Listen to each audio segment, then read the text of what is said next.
जय श्री राम, हर हर महादेव।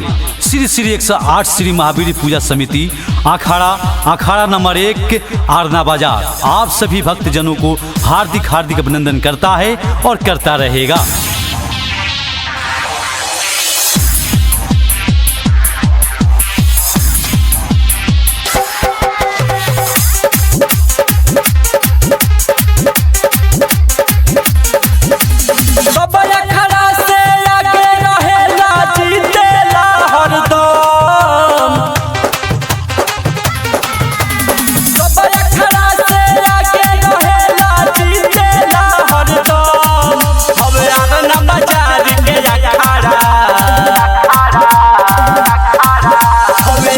बाजार के अखाड़ा नंबर 1 हवे आना बाजार के अखाड़ा नंबर 1 सब अखाड़ा से आगे रहेला जीतेला हरदम। हवे आना बाजार के अखाड़ा हवे आना बाजार के अखाड़ा नंबर 1 हवे आना बाजार के अखाड़ा नंबर 1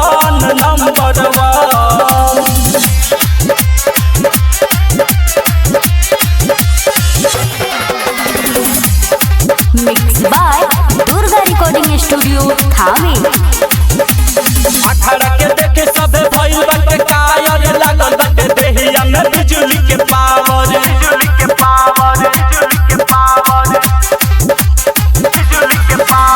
अखाड़ा के देखे सब भइल बाटे कायर लागल बाटे देहिया में बिजली के पावर। जय श्री राम के नारा लगेला बढ़ेला कदम।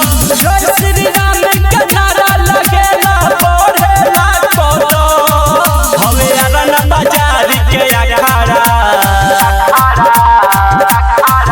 हवे आना बाजार के अखाड़ा नंबर 1 हवे आना बाजार के अखाड़ा नंबर 1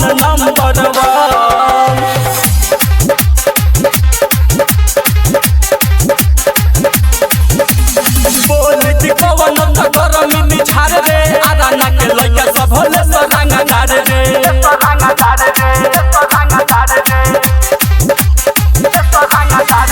बोलती कवन त गरमी निछार रे आराना के लइका सब होले सरंगा डार रे। डीजे पर खाली बजेला बीजेस पे डरती के सॉन्ग। डीजे पर खाली बजेला बीजेस पे डरती के सॉन्ग। हवे आना बाजार के अखाड़ा हवे आना बाजार के अखाड़ा नंबर 1 हवे आना बाजार के अखाड़ा